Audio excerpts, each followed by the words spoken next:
Think Big and Kick Ass in Business and Life by Donald J. Trump and Bill Zanker. Picture this. You've built a scrappy little company from nothing. $5,000 from your bar mitzvah money was your seed capital, and you actually dressed up as a clown, yes, a clown, handing out flyers on Manhattan streets to get your first customers. Flash forward, and you're pulling in $5.5 million a year. Not bad, right? It's respectable, comfortable even. But there's this nagging feeling in your gut that whispers, you're capable of so much more. You have a hero, a walking, talking symbol of massive success, whose very name makes people think of billion-dollar deals. Donald Trump. So you decide you want him to speak at one of your events. You pick up the phone and call his office. You offer $10,000. His secretary's response? She practically chuckles and hangs up on you. Most people would nurse their wounded pride and move on. But not you. A few days later, you call back with a new offer. $25,000. The answer comes swift and cold. Nope, not interested. You try again the following week, pushing your chips further into the center of the table. $100,000. Still nothing. No way. Now you're standing at a crossroads. The sensible voice in your head is screaming at you to walk away. You tried. You gave it your best shot. But then you remember something a performance coach once told you. If you want to make it big, you've got to push yourself beyond your limits. So you take a deep breath, your palms sweating, and you make one final call.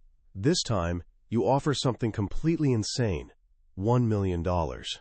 That's nearly 20% of your entire company's annual revenue for 1 hour of this man's time. The secretary's tone shifts immediately. That's very interesting, she says carefully. I'll talk to Donald about it. You hang up the phone, your heart hammering against your ribcage, and you promptly throw up. What have you just done? You've bet the farm on a single audacious move. Less than an hour later, your phone rings. It's him. Donald Trump is on the line. And that one phone call, that one moment of thinking bigger than you ever imagined possible, is about to transform your entire life. That wild, true story belongs to Bill Zanker, the co-author of the book we're diving into today, Think Big and Kick Ass in Business and Life. Released in 2007, this isn't your typical feel-good guide to success. It's raw, unfiltered, and sometimes uncomfortable. Written by two men who've built empires and taken their lumps along the way, it sold millions of copies and became a manifesto for entrepreneurs who were sick and tired of playing it safe. The book's philosophy is beautifully simple and completely unapologetic. If you're going to be thinking anyway, you might as well think big. Success isn't just about grinding away or being the smartest person in the room. It's about adopting a specific, learnable mindset, a cocktail of boundless ambition, relentless passion, and a willingness to be tough, even ruthless when the situation demands it. Today, we're going to pull back the curtain on that mindset. By the time we're done, you won't just understand the principles of thinking big and kicking ass.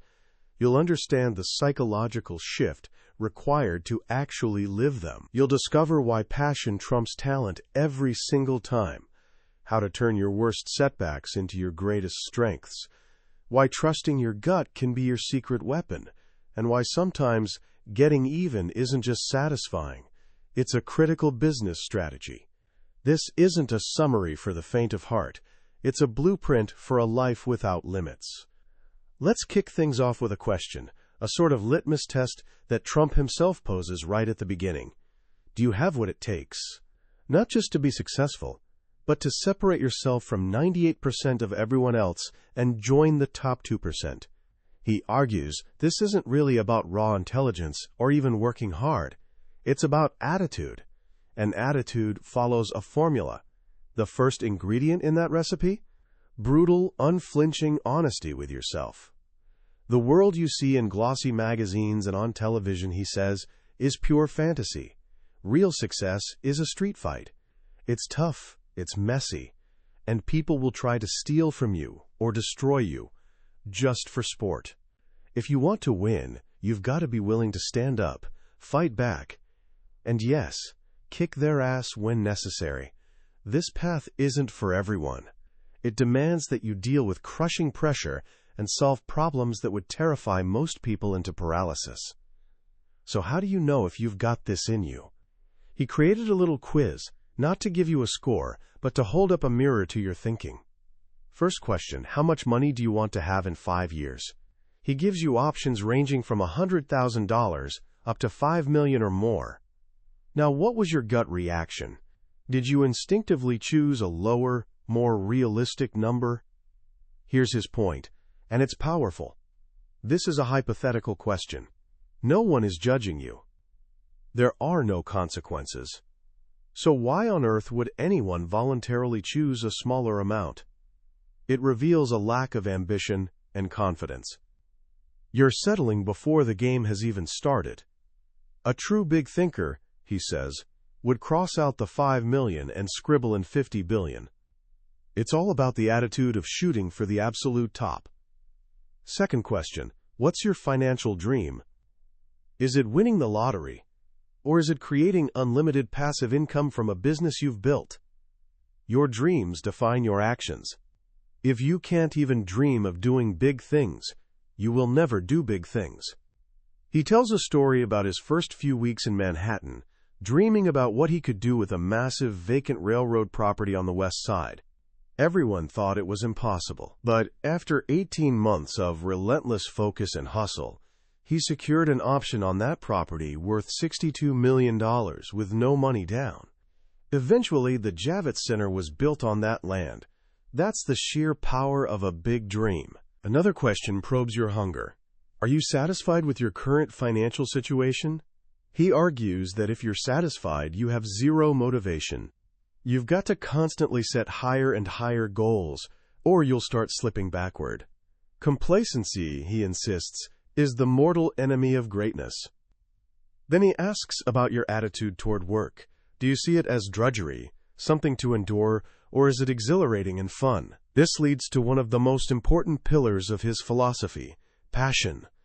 You absolutely must love what you do. This isn't a nice to have. It's a requirement. To be truly successful, you're going to put in brutally long hours and face challenges that would make most people quit. If you don't genuinely love what you're doing, you'll never make it through the tough times. But if you love your work, the difficulties are just part of the game, obstacles that make victory sweeter. In his first book, The Art of the Deal, he wrote, "I don't do it for the money. I've got enough, much more than I'll ever need. I do it to do it. Deals are my art form." 20 years later, he says that's still absolutely true. It's the passion for the deal, for the creation, that drives him. He's so passionate that some nights he can't even sleep because he's too excited to wake up and get back to work. He learned this from his father, who would work 7 days a week, not because he had to, but because he loved it. His dad would visit his apartment buildings on Saturdays and Sundays just to make sure they were in what he called, quote, mint condition. He showed his son that work could be a genuine source of happiness. This brings us to a story about a friend. Let's call him Stan. Stan was the son of a vicious, legendary Wall Street killer. The father was ruthless in the financial world, and he expected his son to follow exactly in his footsteps. But Stan was just nice. He was a fundamentally kind person working on Wall Street with his father, and he was absolutely miserable. His marriage was crumbling, he was failing at work, and he hated his life, but he couldn't quit because he didn't want to disappoint his father. Then something interesting happened. Stan, as a member of a prestigious golf club, was put in charge of a golf course renovation project, and suddenly, he came alive. He was at the course every morning at 5 a.m., energized and focused. The project, which was supposed to take a year, was finished in 6 months. It came in under budget and was 10 times better than anyone expected. Stan was a hero. His wife called Trump and said he was a completely changed man, happy, confident, a winner. But then the project ended. Stan went back to Wall Street, and he started failing again. The misery returned like a dark cloud. Trump told him, "Stan, you're doing the wrong thing. You've got to go into construction, renovation, something you actually love. You'll be great at it." But Stan was afraid. It took him 3 more years of grinding misery before he finally got wise and quit his Wall Street job. Today, he's doing phenomenally well in construction. He's not making the Wall Street killer money his father wanted, but he's happy. He loves his job, and he sees himself as a winner. The lesson cuts deep. No matter how old you are, you must measure yourself against your own feelings and goals, not those of your parents, your friends, or society's expectations. It might mean standing up to people who think they know what's best for you, but you have to plug into your own electricity. Passion is the fuel, but what guides you on the journey? According to Trump, it's your basic instincts. He says that if you're good, you're smart, and you know your business, you have to go with your gut, especially when it means going against the tide. Some of his best deals were ones where everyone else said he was absolutely crazy. Think back to the early 90s. The real estate market was in shambles. Trump himself was drowning in debt. He had no business buying anything. But then he came across an opportunity. The building at 40 Wall Street. For a brief, shining moment, it was the tallest building in the world. It's a 72-story landmark in downtown Manhattan. And it was for sale for $1 million. Now, even in a terrible market, that sounds like an incredible deal, right? But at the time, the mood in downtown Manhattan was so bleak, so pessimistic, that absolutely no one wanted it. Trump went to 4 or 5 of the smartest, richest real estate guys in New York and asked them to partner with him. "Let's go 50-50, he said. "You put up $500,000, I'll put up $500,000. Every single one of them turned him down flat. One guy told him it's a money pit. But Trump's gut told him something different. He calculated that he could break even just by renting out the retail space on the ground floor. How could he lose? So, against everyone's advice, he scraped together the $1 million himself and bought the building. It was one of the hardest things he had to do during that dark period. But his instincts paid off spectacularly. He recently turned down an offer of $535 million for that same building. The people who turned down the chance to invest $500,000 would have made over $270 million. Your gut, he explains, isn't some mystical sixth sense. It's the product of experience. Your brain recognizes patterns that your conscious mind hasn't quite caught up to yet. After making deals for years, he can feel when something is right or wrong. He knows when someone is lying, when a deal is too good to be true, or when an opponent is weak, and it's time to move in for the kill. This reliance on instinct led to one of the biggest surprises of his career, The Apprentice.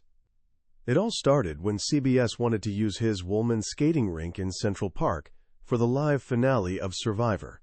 The creator of Survivor, Mark Burnett, was there. Trump had never met him before, but he immediately had a positive gut feeling about him. He just knew, somehow, that Burnett was solid. The next day, Burnett came to his office and pitched the idea for The Apprentice. Trump liked the format.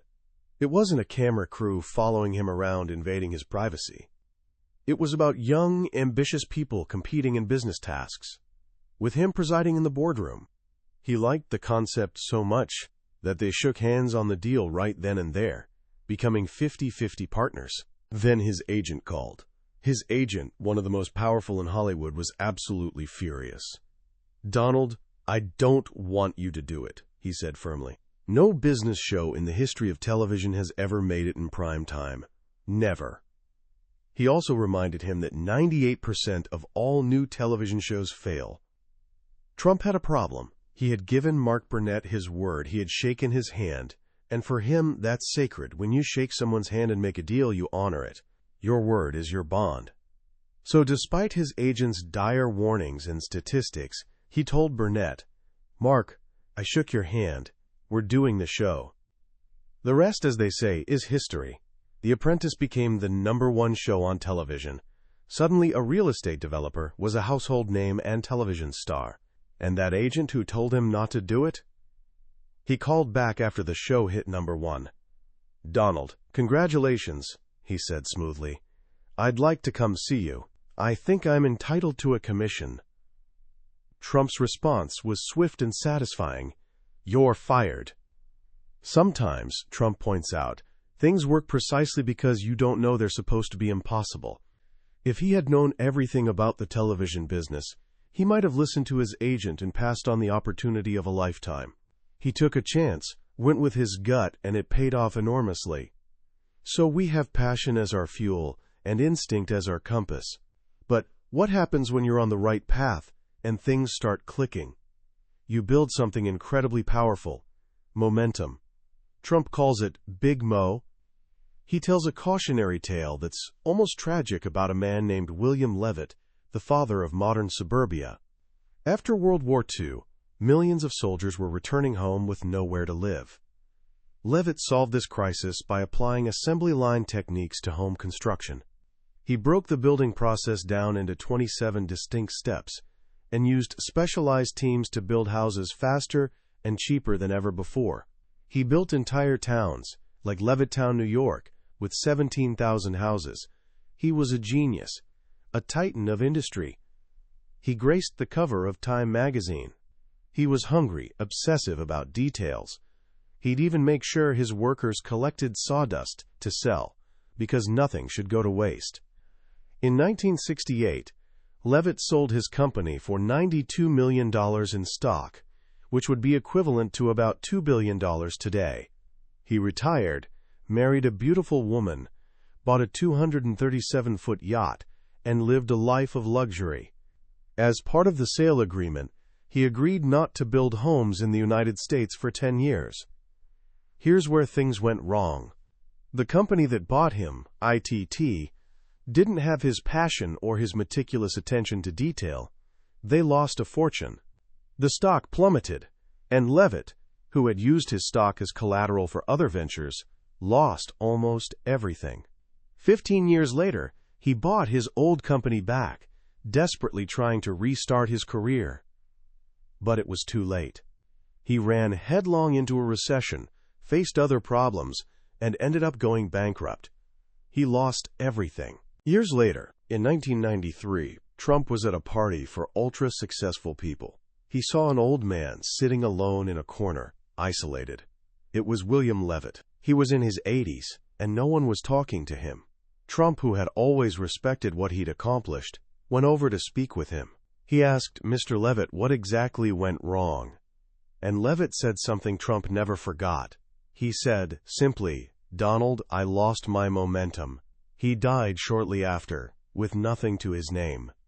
This lesson is absolutely crucial. Momentum is like a massive boulder. When you're starting out, it's incredibly hard to get it moving even an inch. You're pushing against what feels like a wall. You have no track record, no contacts, no credibility.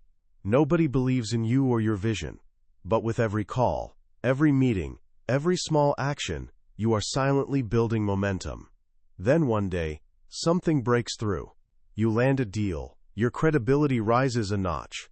You keep working, keep pushing, and soon opportunities start coming to you instead of you chasing them. Before you know it, the boulder is rolling downhill, picking up speed, and everyone wants to be part of its energy. But here's the tricky thing about momentum. The moment you stop pushing, it stops. That's what happened to Levitt, and it's what almost destroyed Trump himself in the late 80s. An article came out that said, "Everything he touches turns to gold." He started to believe his own press. He lost his focus, took his eye off the ball, and thought success was easy now. He stopped working as hard. And when the market crashed, he wasn't prepared. His momentum didn't just stop. It reversed direction and almost destroyed everything he had built. Which brings us to the next critical principle. Never take your eye off the ball. Focus is everything. When Trump was billions of dollars in debt in the early 90s, he could have been paralyzed by depression, like many of his real estate friends who went bankrupt and literally disappeared from public life. They stopped functioning.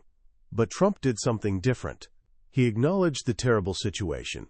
He didn't pretend it wasn't happening, but he forced himself to focus on the things that made him feel good: planning new deals, designing new buildings, envisioning a successful future. He started negotiating new deals, even though he was in no position to actually do them, because it kept his mind in a positive, forward-looking state. He understood that the crisis was just a moment in time, and it would pass. He came up with a simple rallying cry for himself: survive till 95. And by staying focused and working harder than ever before, he didn't just survive. He came back bigger and stronger than before. This ability to focus, he insists, is a habit that anyone can learn. He wasn't born with iron discipline. As a kid, he was so unruly and wild that his parents sent him to military school. That experience, he says, taught him the focus and discipline that made him who he is today. He shares a simple system used by the comedian Tim Allen. Allen keeps 3 lists to maintain his focus. The first list contains his greatest life goals, the big picture dreams. The second has the things he needs to do this year to move toward those life goals. And the third list has the things he needs to do today. It's remarkably simple, but it requires discipline to actually do it every single day. But focus isn't just about what you do. It's also about who you have in your life. He points to tennis great Andre Agassi. In 1995, Agassi was ranked number 1 in the world, at the absolute peak of his game. Then, in 1997, he married actress Brooke Shields. He became distracted by the media circus of a celebrity marriage, and his game suffered terribly. His world ranking plummeted all the way down to 141. It seemed his career was finished. But Agassi made a tough choice. He rededicated himself completely to tennis, began a rigorous training program, and divorced Shields. He started dating fellow tennis champion Steffi Graf, someone who understood and supported his career. He came roaring back to win the French Open and became number 1 in the world again. He had the right person behind him, someone who supported his focus instead of distracting from it. Now, all this talk about passion, instinct, momentum, and focus might make success sound like a beautiful, well-oiled machine humming along smoothly. But Trump is a realist. He knows the world isn't a friendly place. This is where the kick-ass part of the philosophy comes in. He says life is not easy. The world is a vicious, brutal place. People are looking to kill you, if not physically, then mentally and professionally. Everyone wants to take down the fastest gun in town. Even your friends, he says with dark humor, are out to get you. They want your job, they want your house, they want your money, they want your wife, and they even want your dog. Those are your friends. Your enemies are even worse. His motto is blunt and unapologetic: get even. This isn't your typical self-help advice, but he argues it's real-life advice. If you don't get even, you're just a chump. When people wrong you, you go after them, not just because it feels satisfying, but because other people will see you doing it and know not to mess with you. It's strategic. He tells a story about a woman he recruited from a dead-end government job. He mentored her, gave her a fantastic career, made her powerful in the real estate world. Then, when he was going through his nightmare in the early 90s, he needed her help. He asked her to make one phone call to a powerful friend of hers at a bank. Just one call. She refused. "Donald, I can't do that," she said coldly. He never forgot the disloyalty. He got rid of her immediately. Later, he heard her own business failed, she lost her home, and her husband left her. He admits, "I was really happy when I found that out." For years afterward, whenever anyone called him for a recommendation for her, he gave her a terrible one. He says he can't stomach disloyalty.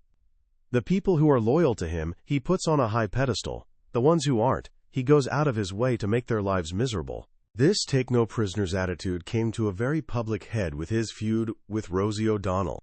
After Trump decided to give Miss USA winner Tara Conner a second chance, she had struggled with drugs and alcohol. Rosie went on a 10-minute tirade against him on The View. She said some very ugly things. Trump had a choice. He could ignore it and take the high road, or he could fight back.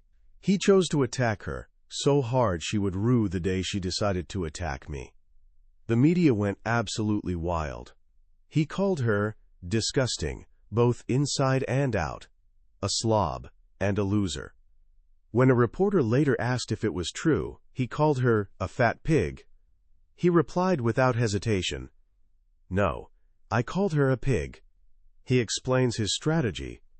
You've got to hit a bully really hard, really strongly, right between the eyes. Some people would have ignored her insults. I decided to fight back and make her regret the day she decided to unload on me. This toughness extends to how you manage people. His advice on hiring perfectly encapsulates his worldview. For years, he used to say, go out and get the best people, and trust them. Now, after seeing too much nonsense and too many betrayals, he says, get the best people, and don't trust them. He values loyalty above everything else, more than brains, more than drive, more than experience. But he knows you can't just assume it's there. You have to watch people like a hawk, because if you don't know what you're doing, they will rob you blind without losing a wink of sleep. This might sound cynical, but to Trump, it's just realism. It's about protecting yourself in a world full of people who will absolutely take advantage of you if you give them half a chance. Finally, we come to a piece of advice so important it gets its own chapter, with the unforgettable title, I Love You, Sign This. He is, of course, talking about prenuptial agreements. He says with complete honesty that if he hadn't had prenups with his ex-wives, Ivana and Marla, he would have nothing today. He doesn't blame them. He says the failure of those marriages was his fault, because his business was his true passion, and his wives simply couldn't compete with it. But love, he warns, should never cloud your judgment when it comes to protecting your assets. The reality is stark. 58% of marriages end in divorce. He says he's seen brutal business litigation knock down, drag out court battles. But there is nothing more vicious than a man or a woman going through a divorce. It is pure hell. He tells the story of a friend, one of the toughest businessmen he knows, a brutal killer in his industry. But when it comes to women, he's a complete fool. He's been married and divorced 4 times, never had a prenup once, and paid out $50 million each time. Recently, he called Trump to say he'd met the love of his life, a showgirl from Las Vegas, and was getting married again, without a prenup. Trump just shook his head in disbelief. He points to Paul McCartney, who refused to get a prenup with Heather Mills because they were deeply in love. After just 3 years of marriage, she sued him for $400 million. A prenup, Trump admits, is not romantic. It's a horrible, uncomfortable instrument. He describes the conversation with his wife, Melania. Melania, you are so beautiful. I love you so much. Just in case it doesn't work out, sign on the dotted line. It's awkward. It's difficult. It sucks the romance right out of the room. But he calls it a, quote, certainty agreement. It provides certainty in an uncertain world. And if you're building a business, if you're building wealth, you simply cannot afford to leave your future to chance and the whims of emotion. So what does this all add up to? It's a complete philosophy for life and business. It starts with the sheer audacity to think big. You have to shatter your own limiting beliefs and aim for the absolute highest peak you can imagine. Then you must fuel that journey with unwavering passion, doing what you love so much that work feels like play instead of drudgery. You must learn to trust your instincts, your gut wisdom, which is really just the accumulated knowledge of your experience, especially when it tells you to go against the crowd. As you move forward, you build momentum, a powerful force that you must never, ever let stop. You protect that momentum with relentless focus, never taking your eye off the ball or believing your own hype when things are going well. And all along the way, you must be a fighter. You must be tough, demand respect, get even with those who wrong you, and protect yourself at all times, because the world is not a fairy tale with a guaranteed happy ending. That is the essence of what it means to think big and kick ass. It's not about being the nicest person in the room or the most popular. It's about being the most effective, the most resilient, and ultimately the most successful. It's about playing the game of life to win. As we step back and look at the landscape of Think Big and Kick Ass, it's clear this isn't a book that pulls its punches. It's brash. It's unapologetic. And for some people, it might even feel abrasive. But beneath the swagger and the headline-grabbing advice about getting even, there lies a core message of profound self-empowerment and radical personal responsibility. What's most striking about the book's philosophy is its relentless focus on internal mindset over external circumstances. The central argument is that your success is not primarily determined by your education, your family connections, or your starting resources. It's determined by the size of your thoughts and the toughness of your attitude. This is a genuinely powerful idea, especially for someone young who may feel they lack the traditional credentials for success. The book essentially declares, none of that matters if your thinking is small, and if your thinking is big enough, you can overcome any lack of resources. The story of Bill Zanker offering $1 million for a 1-hour speech perfectly embodies this principle. He didn't have the money in a way that made sense on a traditional spreadsheet, but he had the audacity to think and act on a scale that matched his ambition. He acted as if he were already a major player, and in doing so, he became one. That leap of faith, that decision to operate at a level beyond your current reality, is the first and most critical step toward transformation. The second powerful lesson is the book's unflinching embrace of reality, however harsh it might be. In a world of self-help that often preaches universal love and turning the other cheek, Trump's advice to get even and don't trust them is genuinely jarring. But it forces us to confront an uncomfortable truth.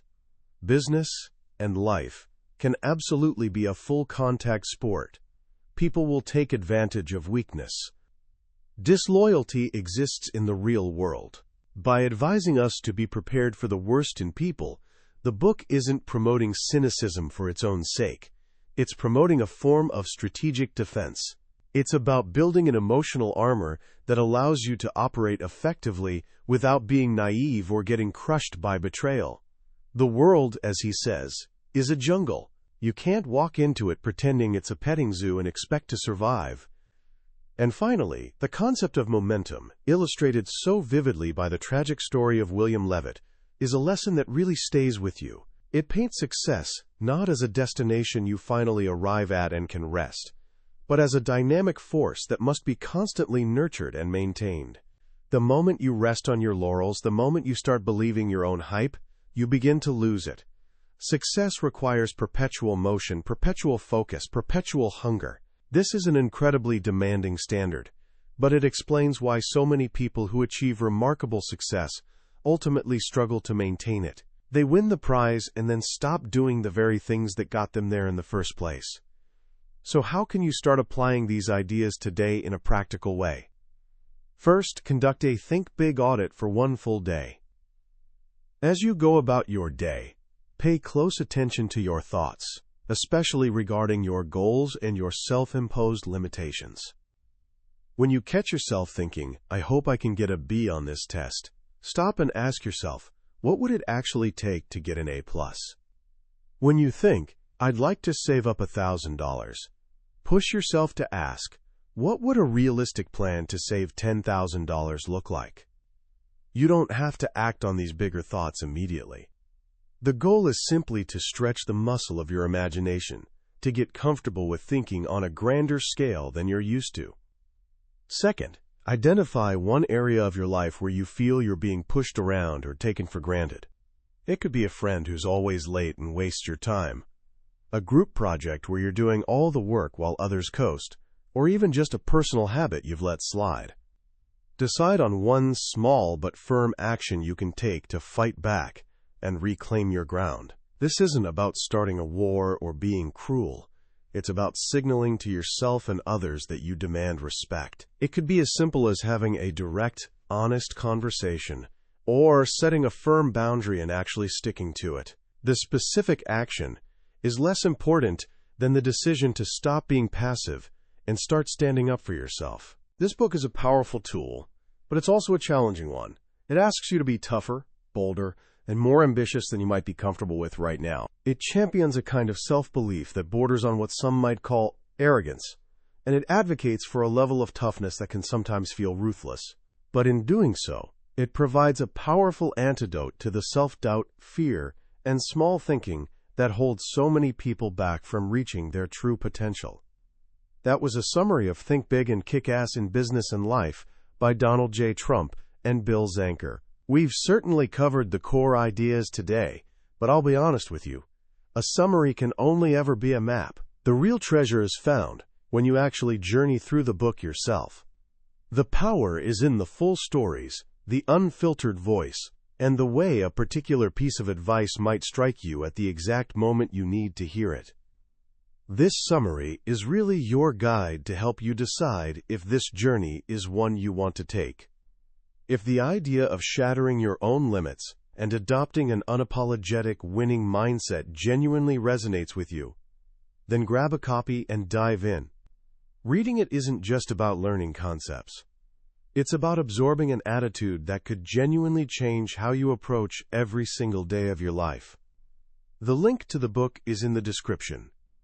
Also, if you found this summary valuable and it sparked some new ideas for you, please show your support by hitting that like button and subscribing to the Billionaire's Bookshelf. That way, you won't miss our next deep dive into another book that has the power to change your life. Let's keep learning and growing together.